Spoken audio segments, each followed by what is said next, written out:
Elmfield Castle, just outside Guildford in County Down, the springboard for an agribusiness empire on the other side of the world. And the other side of the equation, Cullymungle, an 80,000-acre property in New South Wales.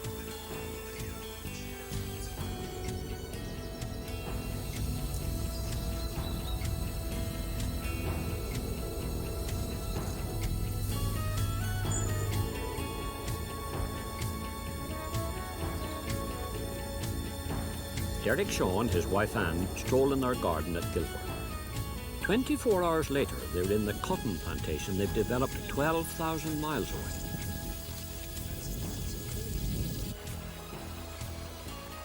It all began in 1979, and since then this remote cattle and sheep station has been transformed into the biggest single cotton property in the world.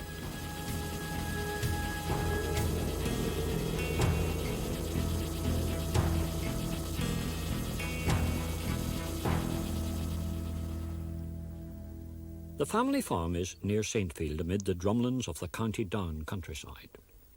It's a dairy farm now operated by Derek's brother Norman. The Shaws are one of the best known farming families in the province. They've farmed this land for generations. Their roots run deep. They've enjoyed prosperity on home ground, so why turn their eyes to the other side of the world? Well, I suppose it all happened fortuitously. As you know, I'm interested in farming not only in this country but in most countries in the world. I take a fairly worldwide interest in farming, and for whatever the reason, we've always had a notion, Derek and I, of Australia as a country with great potential, and we hadn't actually ever been there. In 1975, my wife and I spent a month in Sydney and in New South Wales. We also spent a couple of months in New Zealand, and I liked what I saw. I thought this is a very interesting country. That was the first time really that we had seen Australia at first hand. I was in holiday in Magaluf in Mallorca, and I was a bit hungry for something to read, and I went into the hotel and I saw on the newsstand an English newspaper. It was the Financial Times, so it's the last one, the last Financial Times on the news rack, and I bought it and sat down to read. And on those sort of occasions, you read everything, advertisements and everything, when you're so far away from home. That's what I do. I saw a farm of 27,000 acres for sale in Western Australia, the Esperance, and it read very well. It sounded very good, more than normally good. So I came home and I told Derek about it, and we thought it would be interesting to go out and see it. So we went out and we saw it. Well, we talked about it and tried to get interested in it, and we tried to interest people in it at home, but not very successfully. Anyway, it seemed to get around that we were interested as a family in going to Australia, which wasn't quite right. We were just exploring, just wondering what we might do in various parts. And somebody told us, look, if you're going to go to Australia, you should go to the east. That's where it's all happening. So we says, why not? And then again, fortuitously, friends in London told us about this property that was for sale in New South Wales. And I had, perhaps foolishly, indicated to them that we would tackle anything, we didn't care how big it was.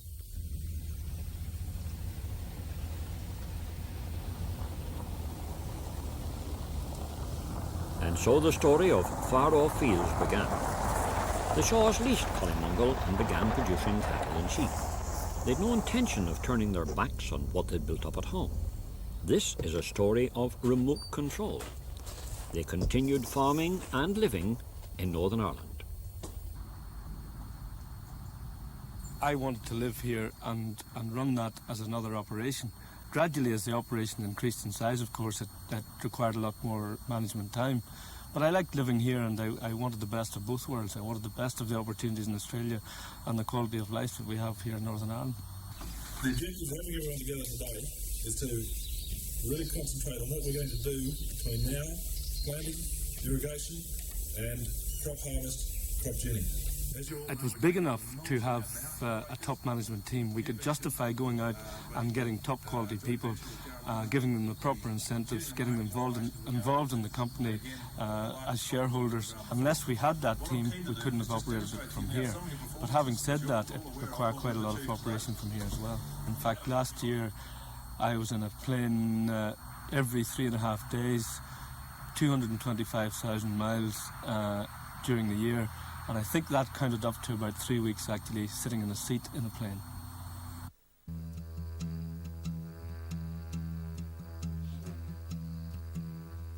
From the very first time I arrived here, I quite honestly thought that I'd almost come to the end of the world. I arrived out here, it was all pretty bleak. There was absolutely no development. There was no developed land at all. It was a cattle station, about 6,000 breeding Hereford cows at the time. And I couldn't really see that it was what I was looking for. I went off, looked around some other areas in Australia, and not all that far south from here. When I say not all that far south, it's probably about 200 or 300 miles. I saw an area which was pretty similar to this, with a certain amount of developed land, and I thought that is almost identical to Cullymungle. Came up, spent about 3 or 4 days here.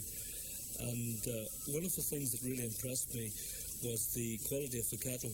Well, being cattle people back in Ireland, we knew that we couldn't produce good cattle from poor land. We looked at the soil, we thought the soil was very fertile, and of course we had a river on the other side of the property, and it was the water rights and the soil, and of course the 12-month growing period that we thought, well, there must be something we can do in this property to develop it and to grow something profitably here.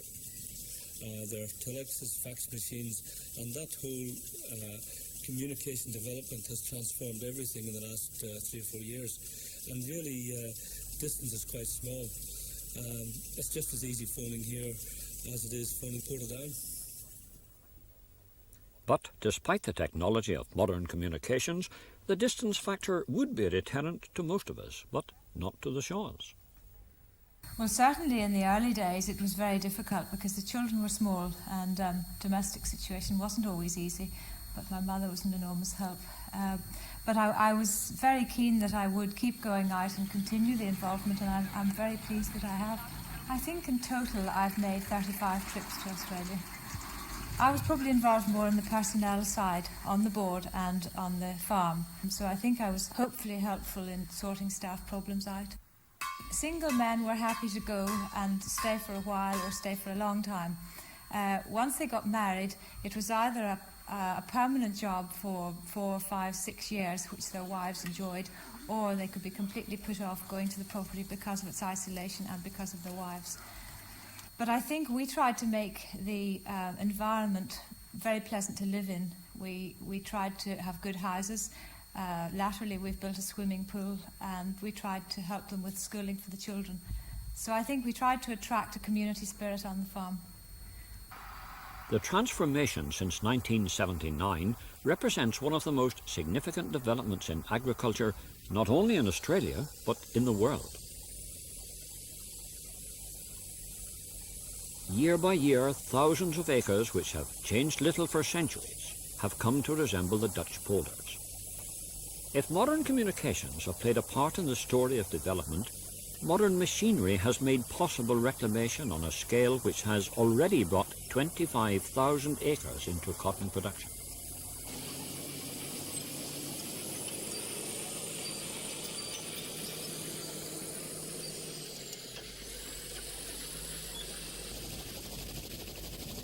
Water holds the key to development. Cullymungle is bounded by 2 rivers, and this is what first attracted the Shaws to lease the property. When the opportunity to purchase the freehold arose, cotton had already proven its financial worth. A public company was floated on the Sydney Stock Exchange, and the dream became a reality. The water storage area underlines the scale of the operation. When irrigation is at peak, the daily water usage is double that of Sydney with its 4 million inhabitants.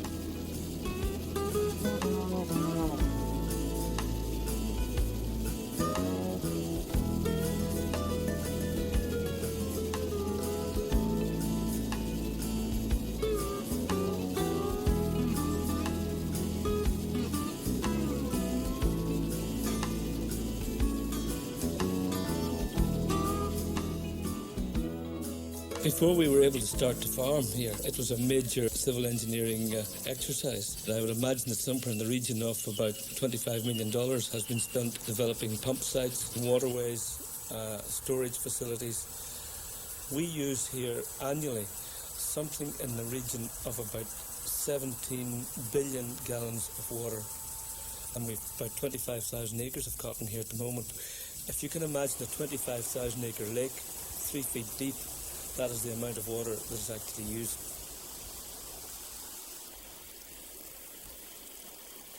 Didn't particularly like us, I think. We sensed a certain degree of hostility in the very early days. I think that's natural because I don't think any community likes people coming in from a distance.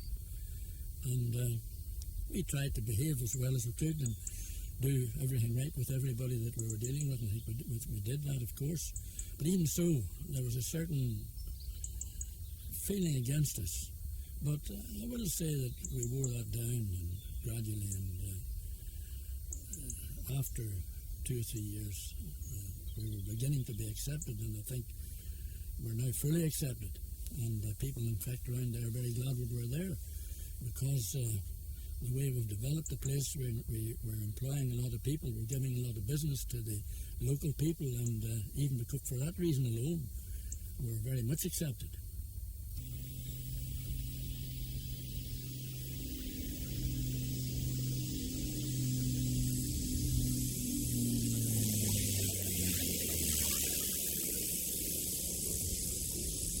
Cullymungle is just over 2 hours flying time from Sydney. Despite all the development, the property is still remote, and the company plane is supplemented by hiring almost on a daily basis. When the journey originated in Northern Ireland, it's the end of a long haul.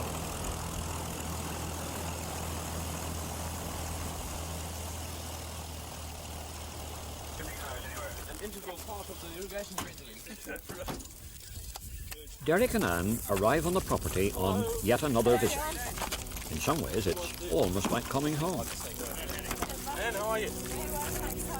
Pretty good, thanks. Hey, Bucky. Derek, how are you? Yeah, good to see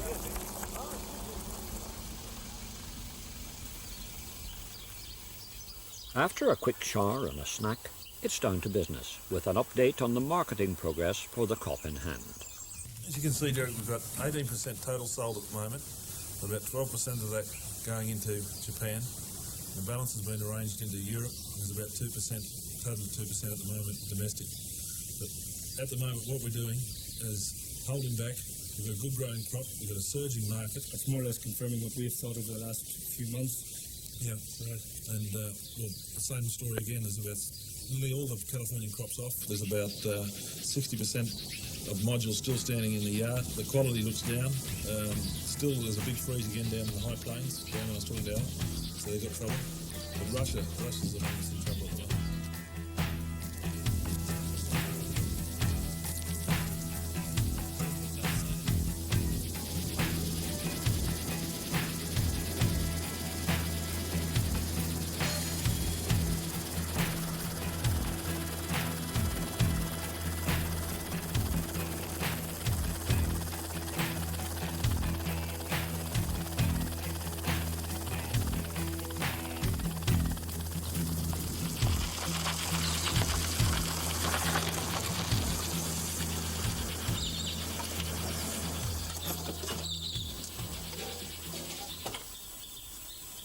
With a multi-million-dollar business to run, administration is of course a key element.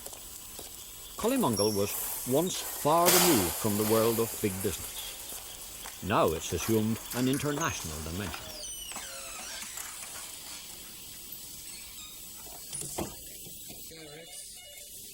We have a very good team here, a very enthusiastic team here. But I think part of the secret in getting an enthusiastic team is having a business that is exciting. Something is developing each year. There are new problems each year. There's an exciting new development each year. That has really got the enthusiasm up in the team. As well as that, the team are all shareholders in the company through a share incentive scheme. And I think that enthusiasm has been the secret of the success of the company.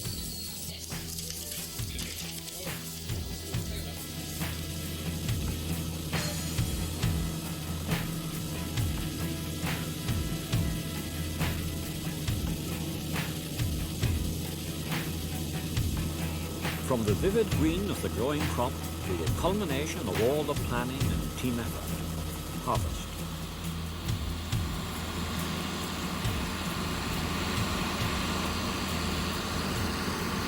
The pickers travel over the ground like huge vacuum cleaners as they remove the cotton, leaving the stalks intact. The cotton plant is like a young rose bush, with woody stems which are later chopped and left to add humus to the soil.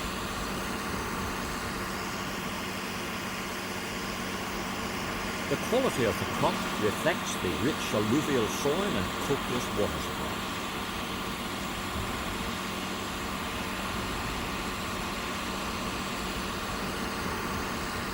Irrigated cotton is of higher quality than that grown in the traditional production areas like the southern states of America. With freedom from drought, the plant never comes under stress. Because of this, the fibre is stronger and better suited to modern processing techniques.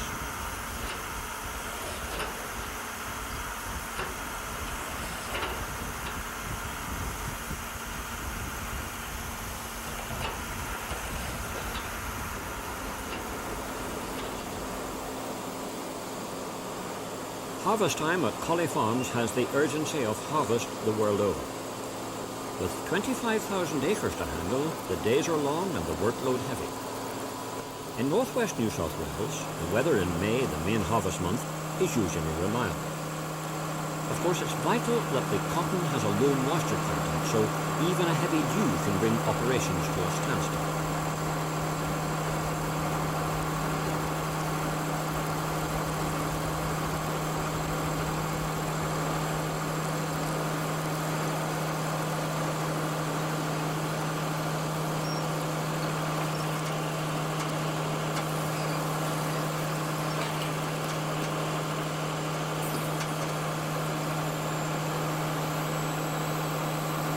The cotton is packed in huge bales or modules for transportation to the gin.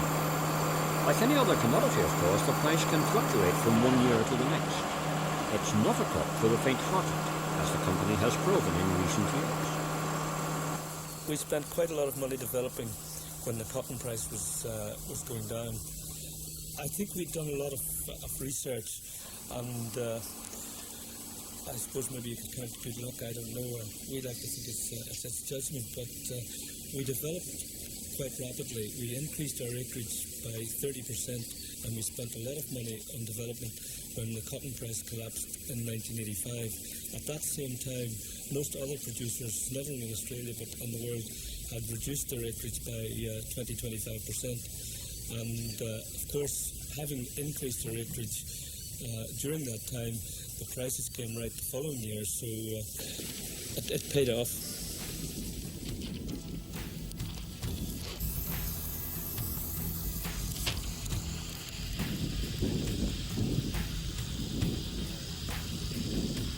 The success of Colley Farms is based, of course, on economies of scale, but it's much more than that. Scientific expertise, a dedicated and enthusiastic management team, an almost perfect climate, and with irrigation, some of the most productive soil in the world.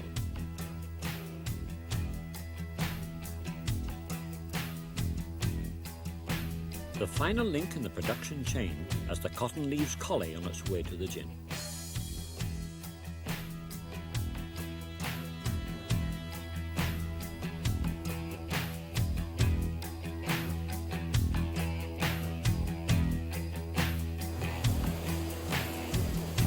Since the development began, the first destination leaving the farm has been the cooperative gin.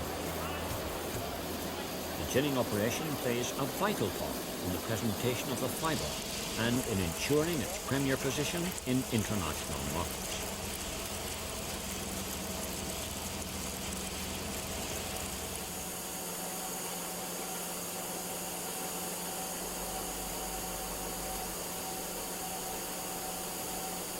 Production from collie farms doubled between 1984 and 1987, and plans are to double that figure again by 1991.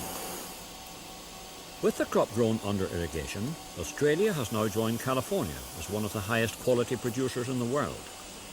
Collie claims to have some of the best quality in Australia, and yields are 15% above the national average. The most significant development of 1988 has been the completion of a new cotton gin on the farm. This gives the company control of the crop through to point of sale, and from now on both processing and marketing will be vital elements of the business. The gin is claimed to be one of the most modern in the world. But now that the mountain has been climbed, the Shaws have sold the majority of their shareholding. Derek has assumed the precedence. But even when the workload was at its peak, no serious consideration was given to moving home.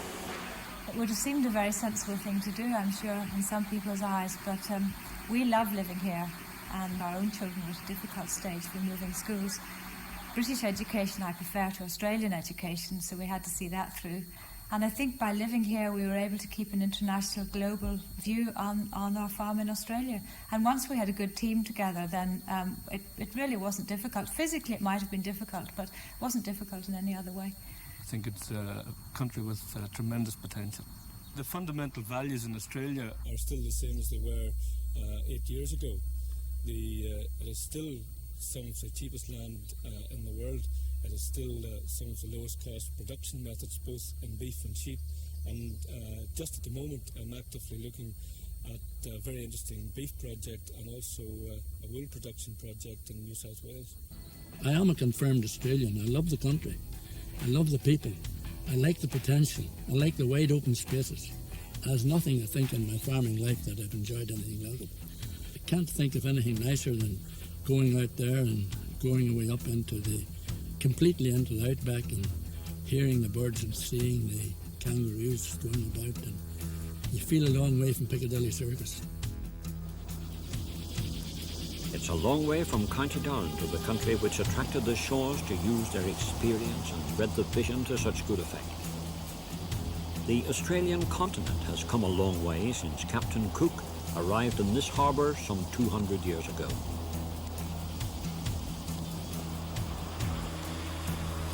Down the years, many have left these islands to seek their fortune and to make a real and lasting contribution to the development of this vast country. The Shaw family, through maintaining their farming interests in both hemispheres, have created a global enterprise on which the sun seldom sets.